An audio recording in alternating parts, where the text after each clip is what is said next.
Chirk Castle near Wrexham is owned by the National Trust. Guards still stand duty at the main entrance and may challenge those who try to enter.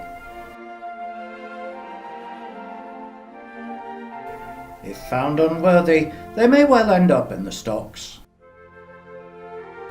Started in 1295, the castle was one of several medieval marcher fortresses sited on the Welsh-English border to keep the Welsh under English rule. On the wall of the Cromwell Room is a plaque in bone and ivory showing how the castle looked in 1736.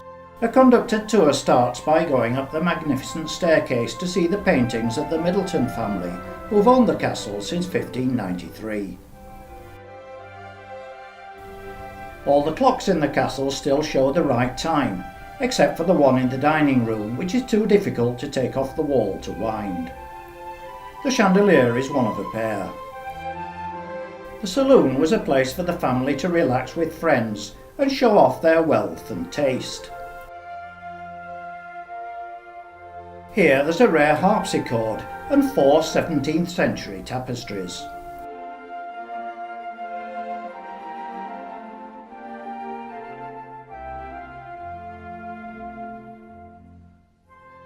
On either side of the fireplace are 2 Florentine cabinets, one of which shows the musician Orpheus surrounded by animals. The coffered ceiling with Adam-style plasterwork contains canvas cameos of Greek and Roman mythology. The withdrawing room next door has a superb ceiling rose supporting the twin chandelier to the one in the dining room.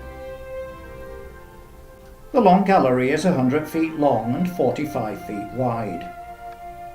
It was a space for gentle exercise and walking about without getting expensive clothes dirty outside.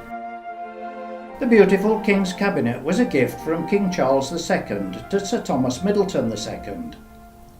The reproduction suit of armour with its lethal-looking feet is in the Bow Drawing Room, which looks as it would have done when Lord Howard de Walden was a tenant between 1911 and 1946. Next door is the library.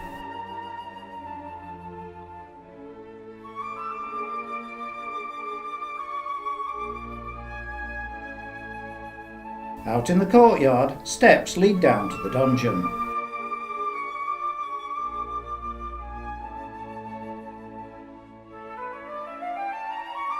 Here in the gloom, prisoners were chained to the walls. At the base of the tower, visitors are encouraged to try on medieval dress. Maybe wearing a chainmail headdress with a ponytail isn't a good idea. Steps in the tower lead to several rooms on the first floor.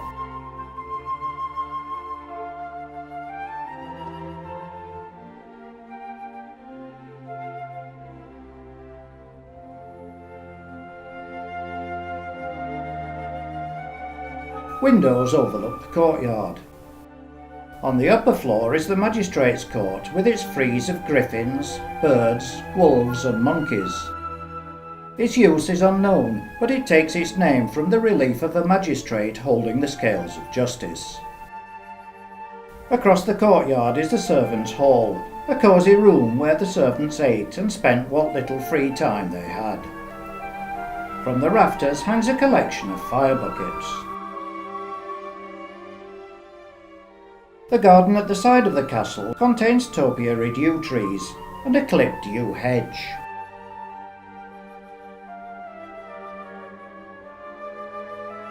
There's a rose garden on the corner.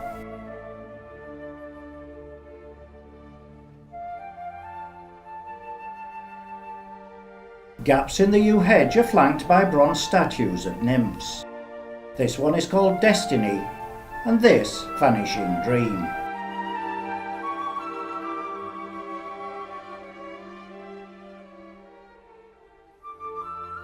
A long lawn leads away from the castle past the Hawk House. This was built in 1854 as a conservatory, and later a thatched roof was added so it could be used to house birds of prey. From the end of the lawn there are far-reaching views of the Welsh countryside.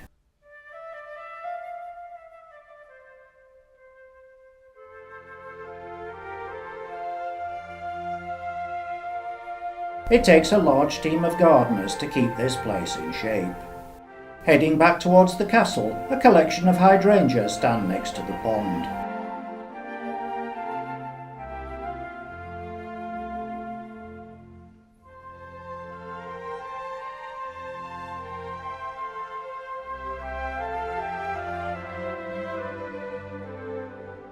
This seat was carved from a 200-year-old cedar of Lebanon, brought down by heavy snow in 2013.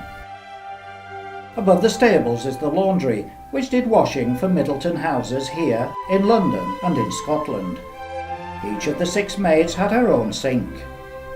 The senior maid was responsible for fine linens, whilst the 6th washed dusters. The maids used to bathe in this tub. The washing was dried on the lawn at the back of the castle.